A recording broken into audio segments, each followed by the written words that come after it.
Welcome back, everyone. Ready to dive into some more JFK assassination research.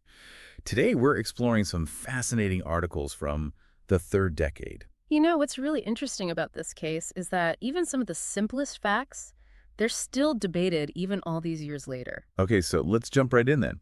For people who might not be as familiar with the details, lay it out for us. What kind of stuff are we talking about here? Well, for example, take the rifle that was supposedly used. You'd think that would be pretty straightforward. You would think so. It's a murder weapon. That seems like a pretty crucial piece of evidence to nail down, wouldn't you say? You'd think, but even the type of rifle is shrouded in confusion. Wait, really? I'm already hooked. Tell me more. Okay, so the Warren Commission, as you know, concluded that it was a 6.5 millimeter Mannlicher Carcano, right? Right. But a lot of the initial reports, and we're talking the very first moments after the shooting, they claimed it was a 7.65 Mauser. Okay, so someone got it wrong. Was it just the chaos of the moment, everyone panicking, or is there more to it? Well, that's the thing. When you look at the eyewitness accounts, like Michael Weisberg wrote about in his article, it's all over the place. You have police officers right there on the scene, like Officer Boone and Officer Weitzman. Both of them initially said it was a Mauser. So it wasn't just some random bystander. These were trained police officers. Exactly. But it gets even weirder. Even Captain Fritz, the guy who led the initial investigation, and District Attorney Woe v. Wade, they ended up contradicting each other about the rifle. Wow. I mean, if even the people in charge couldn't get their story straight, that really makes you question the whole investigation. It does. I mean, if they couldn't get this one basic detail right, what else might be inaccurate? Makes you wonder. Makes you wonder about the reliability of anything they said. And, speaking of things that make you wonder, the way they searched Oswald's residences always seemed a little too convenient to me. Oh, yeah. The speed with which they found or claimed to find incriminating evidence is definitely suspicious. Okay, remind me. Where exactly were these searches, and what was so strange about them? So one of the key locations was the Payne residence. This is where Oswald's wife, Marina, was staying. Right, with Ruth Payne. Exactly. And according to Jerry Rose, who wrote about this, Ruth Payne acted like she was expecting the police, almost like she knew they were coming. Now that you mention it, wasn't there also something odd about a calendar entry or something? Oh, yeah. In Ruth Payne's calendar, there was a note about Oswald buying a rifle. But the date on the note and the explanation she gave for it, they're really questionable. So what was the note exactly? It said LHO purchase a rifle, and it was dated October 23rd. But here's the thing. The rifle had actually been shipped way back in March 20th to be exact. Wait, so she was off by an entire month? Yeah, a whole month off. And her excuse was that she wrote the note after the assassination and just accidentally put the wrong month. Right, because that's totally believable. What are the odds? It's definitely odd. And then there's the search of the Beckley rooming house. That one's even more bizarre. How did the police even find that place? I was just thinking that. Wasn't that address a secret? Yeah. Even from his wife? It was. A complete secret. But they found it super fast. And get this. The landlord and the housekeeper, they only figured out that it was Oswald's room when they saw his picture on TV, while the search was happening. Hold on. So the police were already there, searching the room, before his picture was even broadcast. Yep, that's what it sounds like. The official explanations they offered were pretty flimsy, too. Yeah, I remember reading about that. Something about a tip from Oswald himself or some phone number cross-referencing. Right, but neither of those really hold up. I mean, how could he tip them off if he was already in custody? It's almost like they knew where he was all along. Makes you think, doesn't it? Either they were incredibly lucky or something else was going on. Something more orchestrated. And then we get into the conspiracy witnesses, as Jim Marrs calls them. Ah, yes. These are the folks who basically contradict the official story. What were some of the most memorable ones, the ones that really stuck with you? Oh, there were so many. But a few that stand out are, there was a nurse who claimed that Jacqueline Kennedy had actually recovered a piece of JFK's skull. Whoa, really? I don't remember ever hearing about that. Yeah, and then there were these two witnesses who said they saw a van right before the shooting, and it was from Honest Joe's pawn shop, crossing police lines. Okay, that's a little creepy. A pawn shop van? What were they doing there? Exactly. And then there was Ed Hoffman, a deaf-mute witness, who said he saw two men running away behind the grassy knoll. But of course, no one listened to him. So many unanswered questions. It's almost like there's a whole other movie playing out that we're not seeing. But one thing that always gets me is why these people waited so long to come forward. If they had this kind of information, wouldn't they want to tell someone immediately? Mars actually addresses that in his book. Apparently, there was a real climate of fear in Dallas after the assassination. Many witnesses said they were straight up intimidated by officials. Wow, so they were basically silenced. That's heavy. If these accounts are true, what does it tell us about the official investigation? Well, it makes you wonder if it was really about finding the truth, or if it was more about protecting a certain narrative, even if it meant suppressing evidence and silencing witnesses. It's a chilling thought, and it makes you question everything you thought you knew about this case. And that's just the beginning. There's so much more to explore. It really makes you think that someone was trying to control what people believed, making sure that certain pieces of the puzzle didn't fit. It's almost like they were trying to shape the narrative from the very beginning.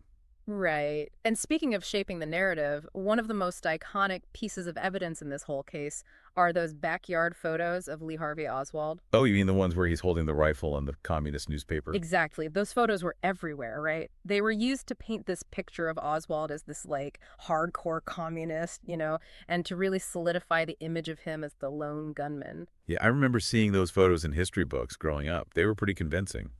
But you're saying there's something off about them. Well, there are some experts who believe those pictures may have been tampered with. Wait, seriously? Like photoshopped? But those were taken back in the 60s. I know, right?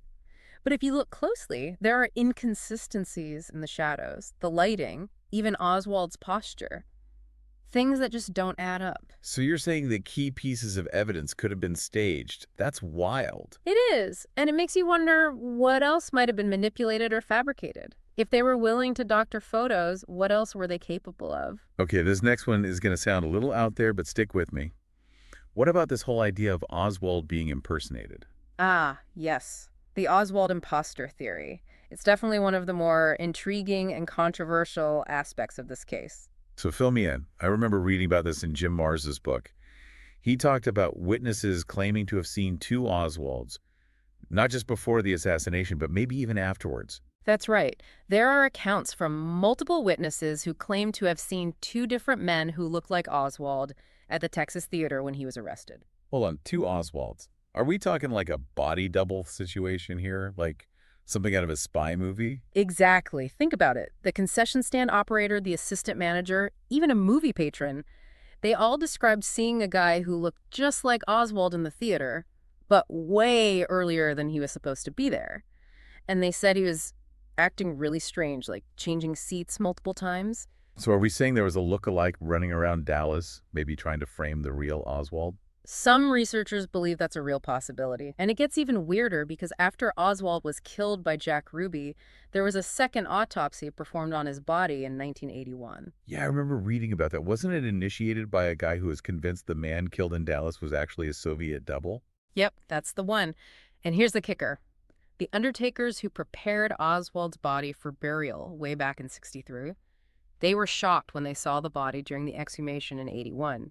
They claimed it wasn't even the same body. What? How could they even tell? Well, for one thing, the embalming scar was missing, which suggests that someone might have tampered with the body at some point. So you're saying there's a chance the real Oswald's body was switched out? Okay. This is officially creepy. It's a wild theory, for sure. And to make things even more suspicious, the videotapes of the exhumation proceedings, which could have provided some answers, they were withheld from Marina Oswald, his widow. Ugh, so frustrating. It's like every time you think you're getting close to the truth, another door slams shut. So much for transparency, right? Right. And it all adds to the mystery. We've got conflicting rifle identifications, suspicious searches, silenced witnesses, possibly doctored photos, and now body doubles and switched corpses. Where do we even go from here? My head is spinning. It's almost like we're going deeper and deeper into a rabbit hole, and there's no end in sight. It can definitely feel that way. But, I think it's important to remember that the fact that we're still talking about this, that we're still trying to make sense of it, is a good thing. It means people haven't forgotten, and they're still demanding answers. You're right. The truth is out there, somewhere. And maybe by examining all these different pieces of the puzzle, even the ones that seem the most outlandish, we can start to get a clearer picture of what really happened. Exactly. We might never know for sure, but the search is what matters. And who knows? Maybe one day all these loose ends will finally connect and reveal the truth. Well, speaking of loose ends, there's one big one we haven't talked about yet, the missing evidence. Oh yeah, the missing evidence is a huge problem in this case. I mean, key pieces just disappeared. Like what? Give me some examples. Well, for starters, the bullet fragments from the limousine, they just vanished. Poof. Yeah. Gone. And then there's a windshield of the presidential limousine. It was replaced really soon after the assassination. And there are all these conflicting reports about whether it even had any bullet holes to begin with.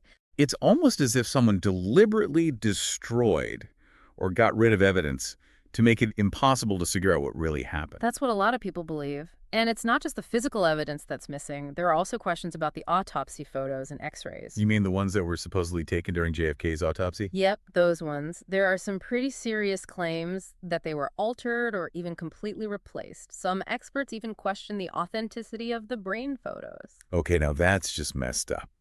Tampering with medical evidence in a case like this, that's beyond the pale. It really is. It raises questions about the integrity of the entire investigation. And let's not forget about all those classified documents related to the JFK assassination that are still being withheld from the public, even after all these years. It's mind-boggling, isn't it? They keep promising transparency, but they're still holding back crucial pieces of the puzzle. Yeah. It's like they don't want us to see the whole picture.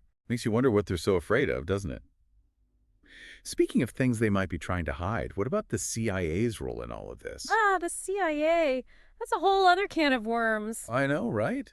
I remember reading about all these potential connections between Oswald and the CIA in Marr's book.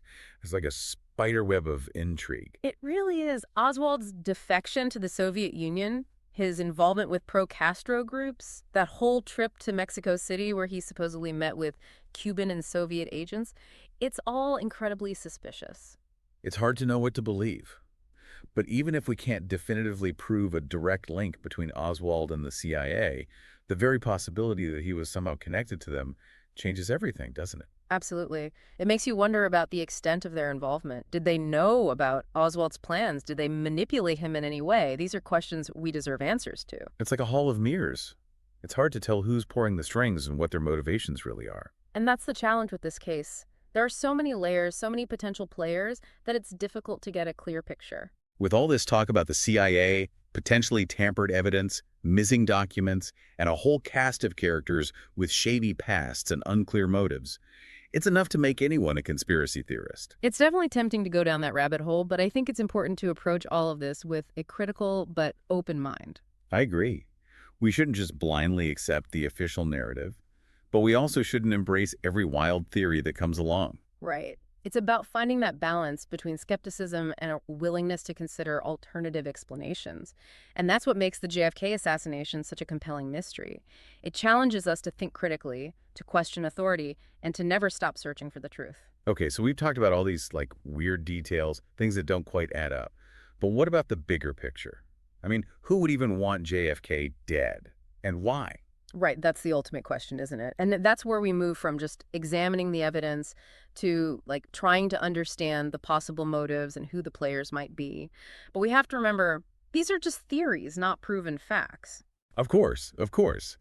But, I mean, they give us some kind of framework for making sense of this whole mess. So let's start with one that's always been pretty popular. The Mafia. I mean, they definitely had some beef with JFK, right? Oh, yeah, big time. You think about his brother, Robert Kennedy. He was Attorney General at the time, and he was going hard after organized crime. Right, cracking down on all their rackets. Exactly. And JFK's policies, too, they were seen as a direct threat to their whole way of doing business. And then there were those whispers, about connections between the Kennedys and the mob. Yeah, some people even suggested that mob influence helped JFK win the election in the first place. Wow, so if those ties were real, it would have been like this whole tangled web of personal betrayal and political motives. Right, it's like a recipe for revenge. Okay, so the Mafia is a pretty strong contender. Yeah. What about Fidel Castro and Cuba? Could they have been involved? It's definitely a possibility. I mean, JFK had approved the Bay of Pigs invasion, and he slapped a trade embargo on Cuba. Castro definitely had reasons to want him gone. Right, and then there's Oswald's trip to Mexico City, just weeks before the assassination. He was meeting with Cuban officials, wasn't he? He was. And that trip has always been a big focus for researchers. Was Oswald acting on his own, or was he part of some bigger Cuban plot? It's one of those questions that still hangs over the whole case. Okay, let's get into even deeper waters here. Yeah. What about the Soviet Union? Could they have had a hand in JFK's death? We can't rule it out. I mean, this was the height of the Cold War. Tensions between the U.S. and the USSR were sky high. Yeah, it was like a powder keg back then. Exactly. And some people believe the Soviets saw JFK as a legitimate threat, and they wanted to eliminate him. And I guess you could argue that Oswald's defection to the Soviet Union, even though it didn't really work out for him, it might have made him vulnerable to manipulation, Right, right? sure. He could have been a pawn in a much bigger, deadlier game. Okay, now for a theory that hits a little closer to home, rogue elements within the U.S. government itself. Right. This is the idea that there were individuals or maybe even entire groups within the government, maybe the CIA, maybe the military, who had their own reasons for wanting JFK out of the picture. Yeah, JFK definitely clashed with the military-industrial complex, especially over the Vietnam War and the nuclear arms race. Right. And some people believe these powerful forces, they saw him as a threat to their interests, and they decided to take him out. Okay, and then, of course, there's the Lyndon B. Johnson theory. Ah, yes. The LBJ conspiracy. That one always gets people talking. What's the evidence there, though? Well, a lot of it is circumstantial. I mean, obviously, Johnson benefited directly from JFK's death. He became president. Right, and there have always been those rumors about him, allegations of corruption, shady dealings in his past. Right. But is that enough to actually make him a suspect in a presidential assassination? Probably not on its own. No, probably not. But, I mean, it adds another layer of intrigue to the whole thing, especially when you consider how quickly Johnson took the oath of office and how he seemed to control the whole investigation. Yeah, it definitely raises some eyebrows. But honestly, with all these different theories swirling around, it's hard to imagine any one of them fully explaining everything. Right. It's such a complex web of events, and there are so many potential motives that it's almost impossible to definitively pin it on any one person or group. Exactly. So where does that leave us? What's the big takeaway for our listeners? Yeah, after all this digging and diving, what have we learned? I think the most important thing is that the JFK assassination is not a closed case, not by a long shot. The official story, the one the Warren Commission came up with, it just doesn't hold water. Yeah, there are too many loose ends, too many questions that still need answers, too many things that just don't add up. Right. And that's why it's so important to keep digging, to keep analyzing the evidence, to demand transparency from the government. It's about seeking truth and justice, even if it takes decades, even if we never get a complete answer. Yeah, and I think it's also about understanding how fragile our institutions really are and how important it is to be vigilant, to be aware of the potential for corruption, for abuse of power, for people in positions of authority to manipulate the truth for their own ends. Absolutely. And that's why this case, even though it happened so long ago, it's still relevant today. It reminds us that we can't just take things at face value. We have to be critical thinkers, we have to question authority, and we have to never stop searching for the truth. You've given us a lot to think about. I mean, if something as basic as the type of rifle used is still being debated, what else might we be getting wrong about this event, about this pivotal moment in history? That's the question I hope our listeners will take away from this. Don't be afraid to question what you've been told, to dig deeper, to seek out different perspectives, and to come to your own conclusions. The truth might be out there. Or maybe, as you said before, the truth is that there are many truths, all tangled together. The search continues. And every voice, every piece of evidence, every question asked brings us closer to understanding what really happened on that tragic day in Dallas. Well, on that note, I think we've reached the end of our deep dive into these fascinating JFK assassination articles. Thanks for joining us on this journey, everyone. Thanks for having me. It's always a pleasure to delve into this case with you. And to all our listeners, until next time, keep questioning, keep learning, and keep searching for the truth.